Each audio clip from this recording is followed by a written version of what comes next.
हमने एक्चुअली काफ़ी 2 दिन पहले की बात है, आपको पता होगा कि पश्तून तहफ़्फ़ुज़ मूवमेंट के ऊपर हमने बैन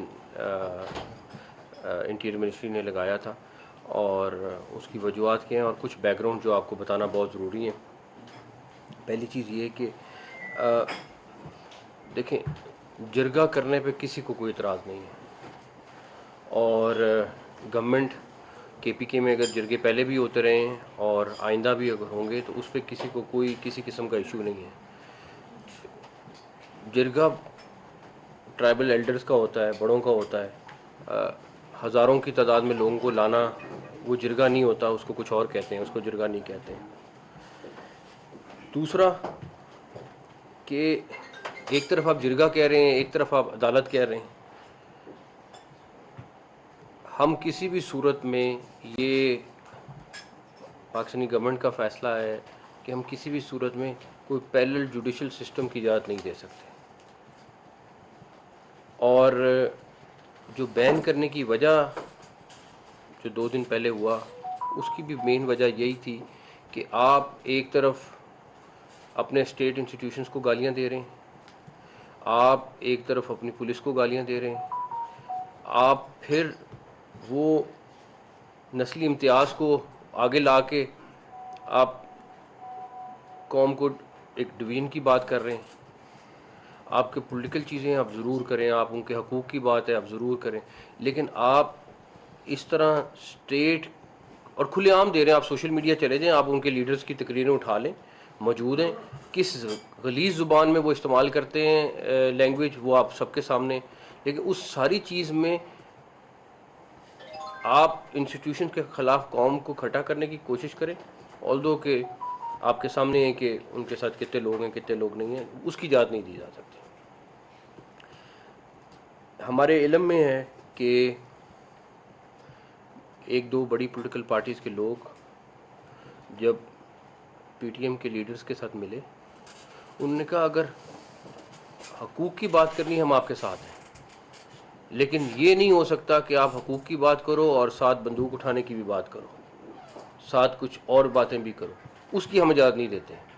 उसके बाद वापस उन्होंने उनसे रब्ता नहीं किया।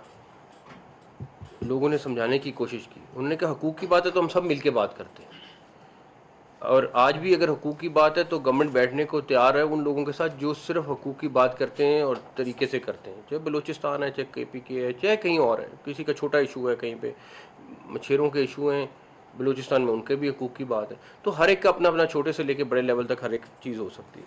लेकिन ये नहीं हो सकता कि आप कई सालों से स्टेट इंस्टीट्यूशन को गालियां देते रहे और हम चुप करके बैठे रहे। आप दुनिया की मिसालें ले लें, आप अपने हमसाया मुल्क की मिसालें ले लें कि जहाँ पे इस तरह होता है उनके साथ होता क्या है। ये तो इतने सालों के बाद इतना वेट करके कभी भी नहीं होता है। खैर, उसको बैन किया और उसके बाद केपीके गवर्नमेंट ने 54 लोग थे जो फोर्स स्केड्यूल में डाले और 34 जो थे बलूचिस्तान ने डाले। और उसके बाद उनके डेफिनेटली सूबाई गवर्नमेंट्स भी और फेडरल गवर्नमेंट भी पाकिस्तान के लॉ के हिसाब से पाबंद हैं कि ऑफिस सील होते हैं, उनके मीडिया रिस्ट्रिक्शन बैन ऑर्गेनाइजेशंस की होती हैं, बैंक अकाउंट्स उनके बंद होंगे सारे के सारे, ट्रैवल रिस्ट्रिक्शंस आती हैं, आर्म लाइसेंस कैंसिल होते हैं और पासपोर्ट्स आईडी कार्ड कैंसिल होते हैं। अब हमारा सिर्फ एक चीज़ है कि ये तो हो गई बैन, अब जो भी किसी भी तरीके से उनको असिस्ट करेगा, जो भी किसी तरीके से उनको हेल्प आउट करने की कोशिश करेगा, वो भी इसी नरगे में आएगा। उसके आईडी कार्ड भी ब्लॉक होंगे, उसके पासपोर्ट भी ब्लॉक होंगे, चाहे वो किसी कैटेगरी में हो, किसी भी तरीके से हो।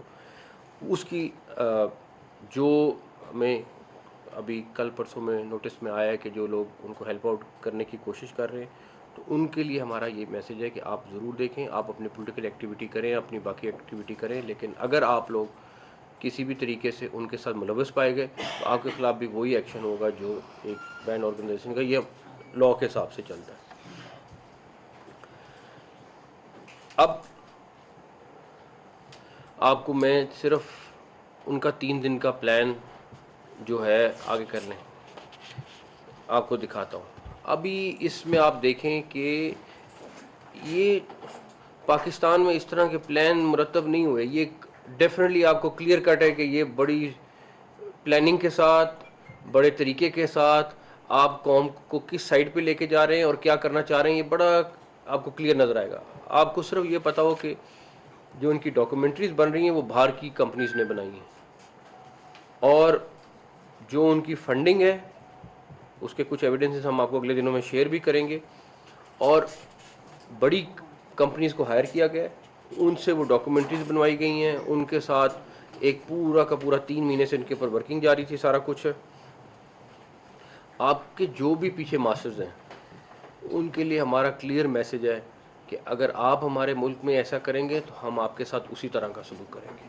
फिर हमारे से वो तवक्को ना करें कि आप हमारे मुल्क में इस तरह की फसाद कराने की कोशिश करेंगे और हम खामोश रहेंगे। और जो फसादी हैं उनके लिए भी यही मैसेज है कि किसी तरीके से उसके लिए माफ़ी नहीं होगी। अभी आप देखें कि पहले दिन में इनका किस तरह चीज़ को लेके जा रहे हैं, और अब जब थर्ड दिन पे जाते हैं आप, तो आप देखें कंक्लूजन की तरफ वो किस तरह जा रहे हैं कि वो किस चीज़ के ऊपर लेके जाना चाह रहे हैं।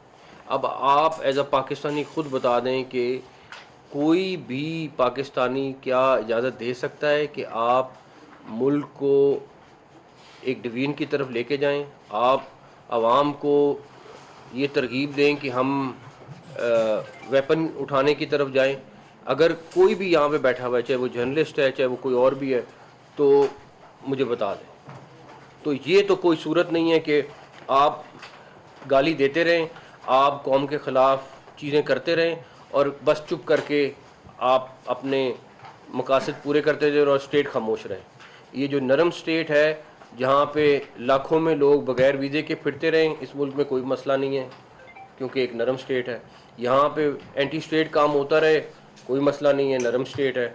यहाँ पे बॉर्डर से लोग आते जाते, दुनिया का कोई मुल्क बता दें जहाँ पे बॉर्डर के बगैर लोग एंटर भी हो जाते हैं और चले भी जाते हैं। माड़े से माड़ा मुल्क भी है वो अपने बॉर्डर के अंदर से चला जाता है, लेकिन हमारे मुल्क में नरम बॉर्डर था, अभी बहुत बेहतर हो गया।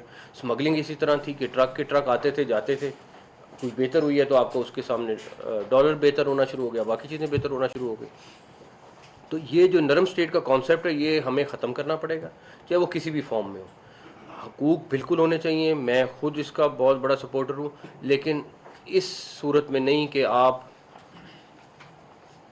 मुल्क के ख़िलाफ़ इंट्रीग करें, उसकी इजाज़त नहीं दी जा सकती।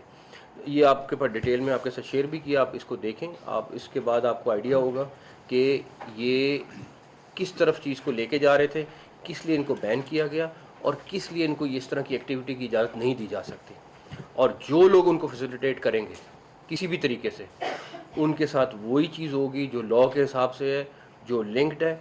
और चाहे वो आईडी कार्ड के ब्लॉक होने से लेके, सिम्स के ब्लॉक होने से लेके, पासपोर्ट कैंसिल होने से लेके, पॉलिटिकल ऑफिस बंद होने से लेके, जितनी चीज़ें उसमें आती हैं वो सब उसके ऊपर लगेंगी। नकी साहब, एक तो ये बता दें कि जो आप लोगों ने फैसला किया है, पेशावर हाई कोर्ट ने भी उन्होंने भी सपोर्ट किया उसको, उनके आर्ग्यूमेंट अगर आपने देख लें, उन्होंने भी सपोर्ट किया। उन्होंने तो मोहर लगा दिया आपके हाँ फैसले के ऊपर। जो आपने बात की है कि जो इनको सपोर्ट करेगा, इन रेफरेंस टू देखा जाए तो गंडापुर में मुलाकात मुझसे कुछ दिन पहले की थी, आपका इशारा किसी दूसरी सियासी बात की तरफ तो नहीं, मैं आपको बताता हूँ, बिल्कुल नहीं है।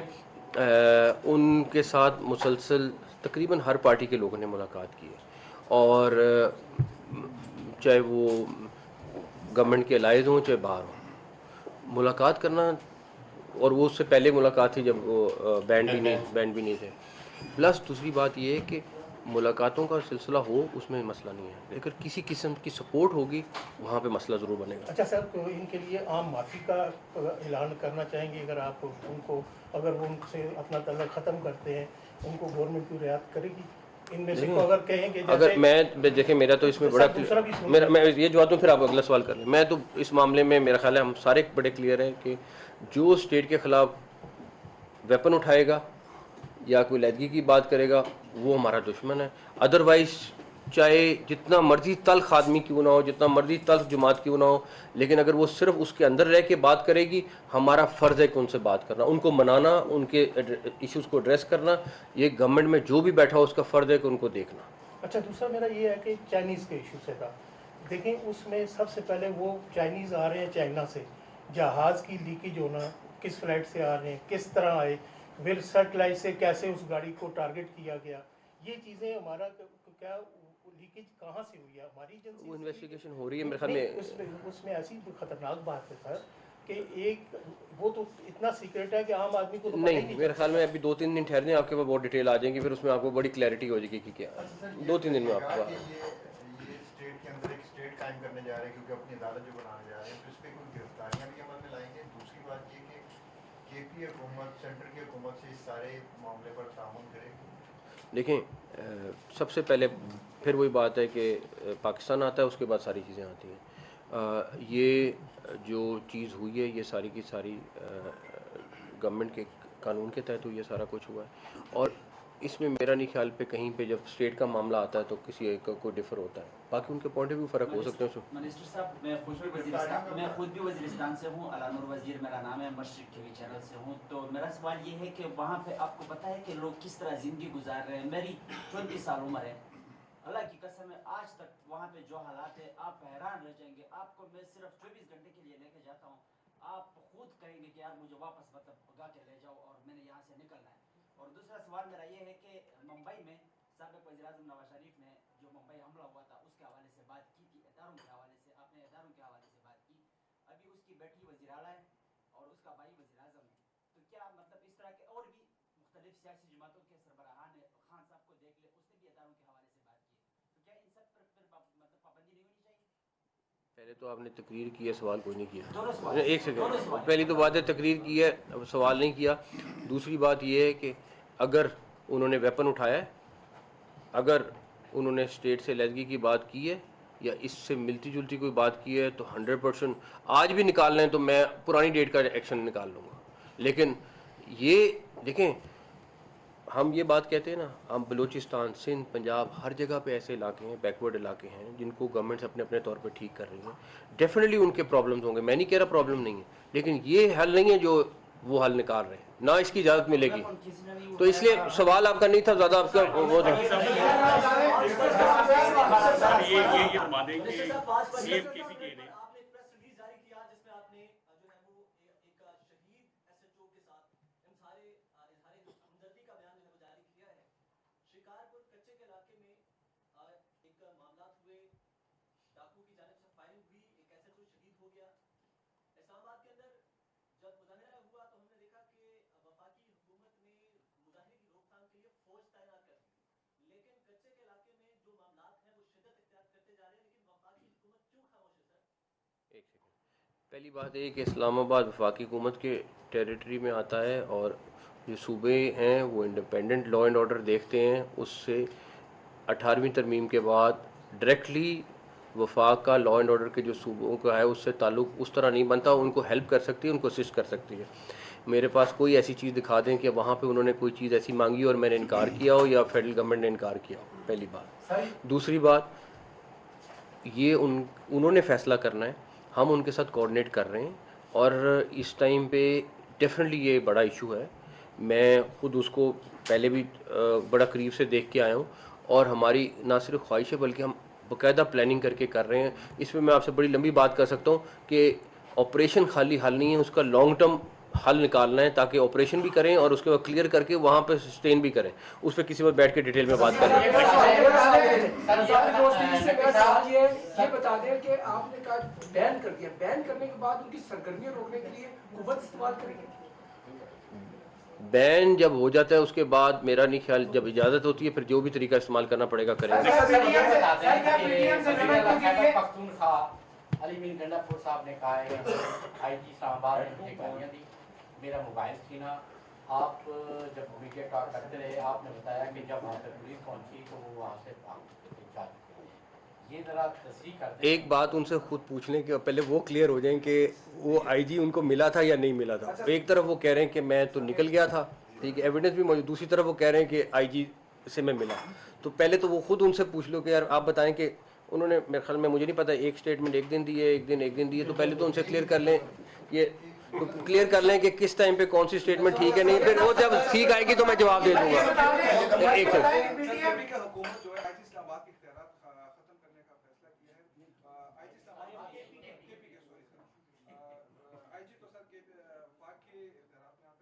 मेरा ख्याल है हमारे ये सिर्फ मुझे पता है, मेरे ख्याल में आज कैबिनेट में करना था, मुझे नहीं पता हुआ है कि नहीं हुआ है, लेकिन अगर हो गया है तो हमारे शदीद तहफ़्फ़ुज़ात हैं और पुलिस को एम्पावर करना चाहिए। और इस तरह के इख्तियार लेके अगर वो समझते हैं कि वो टेम्परेरी तौर पे कुछ आर्म ट्विस्टिंग कर लेंगे नीचे अपने लोगों की, तो मेरा नहीं ख्याल है। और अगर दूसरी बात यह है कि उनको एक चीज़ रियलाइज़ करनी चाहिए कि उनके KPK में लॉ एंड ऑर्डर की सिचुएशन क्या है। इस टाइम बहुत बुरे हालात हैं, तो और जो पहला काम है वो पुलिस का लॉ एंड ऑर्डर को रिस्टोर करना है। तो अगर तो वो समझते हैं कि वो सारी पावर खुद लेके IG को बेबस करके लॉ एंड ऑर्डर हैंडल कर लेंगे, तो अगले 10-15 दिन 20 दिन में नज़र आ जाएगा।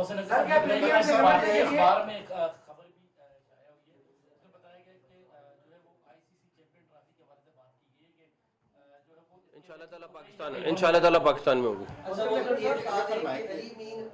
एक सेकंड, KPK के चीफ मिनिस्टर की जो ग्रीवेंसेस उन्होंने बताए हैं असेंबली में बताए हैं, इस हवाले से वफाकी हुकूमत क्या इक़दाम कर रही है? उन्होंने तो अपनी कहानी ज़्यादा सुनाई है जी नहीं, उसमें उन्होंने शिकायतें दी। वो अगर हमें मिले होते तो हमें ज़्यादा आइडिया हो जाता कि शिकायतें क्या क्या नहीं। बता दें, अली अमीन गंडापुर साहब थे कहाँ पे? उन्होंने तो अपनी स्टोरी सुनाई है, हुकूमती वर्जन क्या है, वो कहाँ पे थे 24 घंटे? ये तो उन्हीं से पूछे कहाँ पे थे। मैं इस्लामाबाद आऊंगा और खिताब भी करूंगा, उन्होंने दावा भी किया कि मैंने खिताब की, फिर वापस भी चले गए। यार मेरी बात है, उनका वहां से आना, एक सेकंड, पहली बात तो ये है कि यहाँ पे आपकी जो है वो सहूलतकारी समझी जाए या नाकारी समझी जाए कि वो आए खिताब की क्या रिपोर्ट होकर। अच्छा एक सेकंड, मेरी एक बात का जवाब दे दें। मेरे ख्याल में मेजॉरिटी लोग यहाँ जो बैठे हुए हैं वो 2 दिन D चौक पे थे और दिन रात, ठीक है ना, 3 दिन वहाँ पे थे। अब जो बैठे हुए थे वहाँ पे लोग, मेरा मुलाकात सबसे रही है, इनमें से किसी से पूछ लें कि D चौक पे वो कब आए, कितने बजे आए और मुलाकात हुई। अब इस्लामाबाद आके उसको हाथ लगा के कहना कि मैं एंटर हो गया, सारा कुछ हो गया, तो फिर तो मैं उस पर नहीं कहता। लेकिन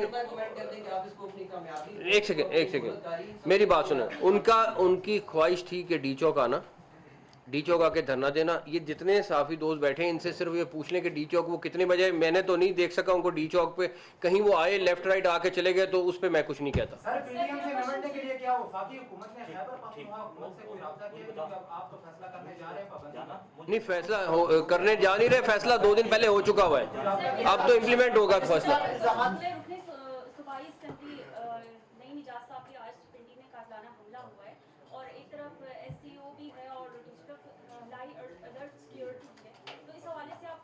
देखिए सिक्योरिटी की arrangements already under article 245 army आ चुकी हुई है, वो टेक ओवर कर लिया हुआ है सिक्योरिटी को। तो वो अभी कुछ थोड़ी देर पहले, बल्कि इस टाइम जब हम बात कर रहे हैं तो सऊदी मेहमान भी हमारे ऑलरेडी पहुंच चुके हैं, वो भी 2 दिन के दौरे पे आए हैं। तो इंशाल्लाह ताला उसमें तो हमारी कहीं कोई कमी नहीं रहेगी।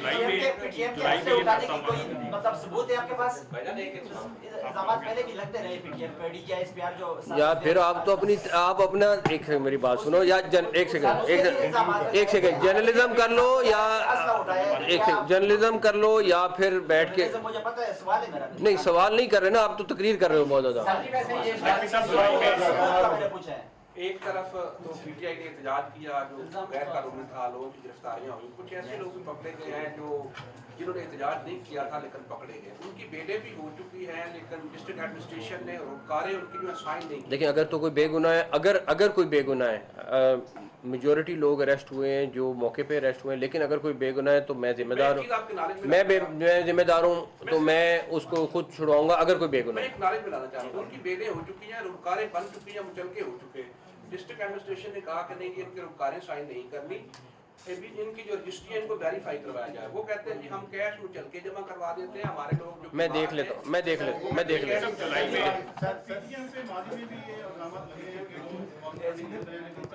मैं आपको उसके सारे सबूत ला के दूंगा, ये जो कह रहे हैं ना सबूत, मैं सारे सबूत आपके साथ किसी वक्त शेयर भी कर लूँगा। आपका फोकस जो था वो D चौक पे था कि अभी इनको यहाँ नहीं आने देना, तो ये बेहतर ना होता कि सारी नफरी यहाँ रहती और पूरा इस्लामाबाद जो है वो बंद न। अच्छा, उसके पहली बात ये कि उनकी कॉल D चौक की थी और हमने D चौक रोकना था पहली बात, ठीक है।